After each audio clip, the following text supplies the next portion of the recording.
प्रेम के बोझ। एक गांव में एक मजदूर रहा करता था जिसका नाम हरी राम था। उसके परिवार में कोई नहीं था। दिन भर अकेला मेहनत में लगा रहता था। दिल का बहुत ही दयालु और कर्मों का भी बहुत अच्छा था। मजदूर था इसलिए उसे उसका भोजन उसे मजदूरी के बाद ही मिलता था। आगे पीछे कोई न था इसलिए वो इस आजीविका से संतुष्ट था। एक बार उसे एक छोटा सा बछड़ा मिल गया। उसने खुशी से उसे पाल लिया।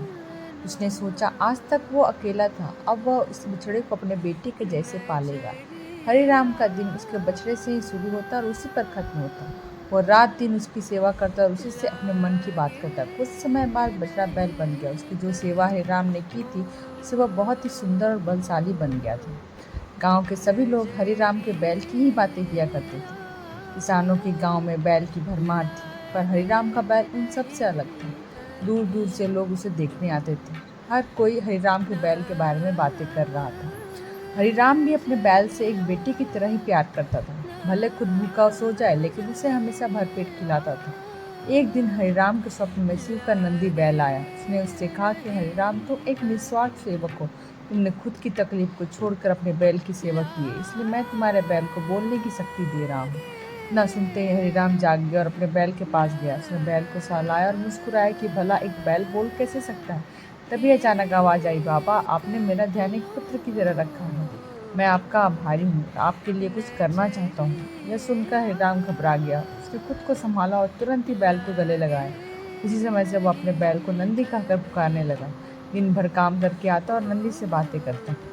गरीबी की मार बहुत थी। नंदी को तो हरिराम भरपेट देता था लेकिन खुद भूखा सो जाता था।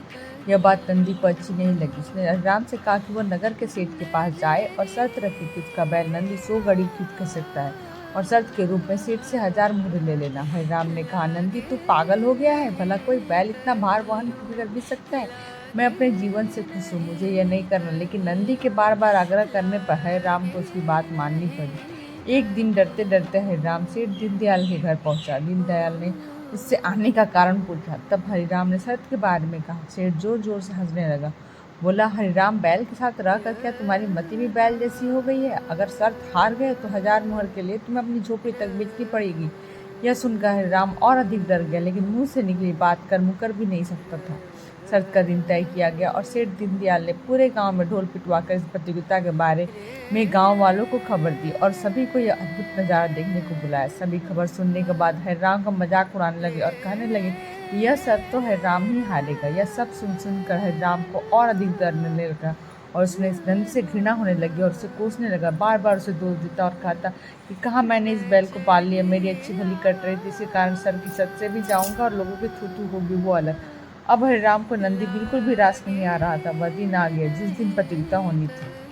100 माल से भरी गड़ियों की आगे नंदी को जोता गया और गाड़ी पर खुद हरिराम बैठा। सभी गांव वाले यह नज़ारा देख हंस रहे थे और हरिराम को बुरा भला कह रहे थे। हरिराम ने नंदी से कहा, देख तेरे कारण मुझे कितना सुनना पड़ रहा है। मैंने तुझे बेटे जैसा पाला था और तूने मुझे सड़क पर लाने का काम किया। हरिराम के ऐसे घृणित शब्दों के कारण नंदी को गुस्सा आ गया और उसने ठान ली कि वह एक कदम भी आगे नहीं बढ़ाएगा। और इस तरह हरिराम शर्त हार गया। सभी ने उसका मजाक उड़ाया और उसे अपनी झोपड़ी सेठ को देनी पड़ी। अब हरिराम नंदी के साथ मंदिर के बाहर पड़ा हुआ था और नंदी के सामने रो रो कर उसे कोस रहा था।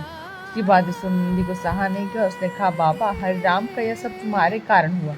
यह सुन हरिराम चौंक गया। उसने गुस्से में पूछा, क्या किया मैंने? तुमने भांग खा रखी है क्या? तब नंदी ने कहा कि तुम्हारे प्रेम के बोल के कारण ही भगवान ने मुझे बोलने की शक्ति दी और मैंने तुम्हारे लिए यह सब करने की सोची, लेकिन तुम उल्टा मुझे ही कोसने लगे और मुझे बुरा भला करने लगे।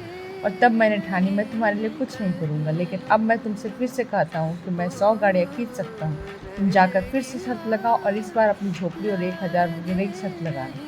हरिराम वही करता है और फिर से शर्त के अनुसार 100 गाड़ियाँ तैयार कर उस पर नंदी को जोता जाता है और फिर से उस पर हरिराम बैठता है और प्यार से सहलाकर उससे गाड़ियाँ खींचने कहता है। और इस बार नंदी यह कहकर दिखता है, इसे देखकर सब स्तब्ध रह जाते हैं और हरिराम शर्त जीत जाता है। सेठ दीनदयाल उसे उसकी झोपड़ी और 1000 मुहरे देता है। दोस्तों, अगर हमारी कहानी पसंद आई हो तो मेरे चैनल को लाइक करें, शेयर करें और सब्सक्राइब करें। धन्यवाद।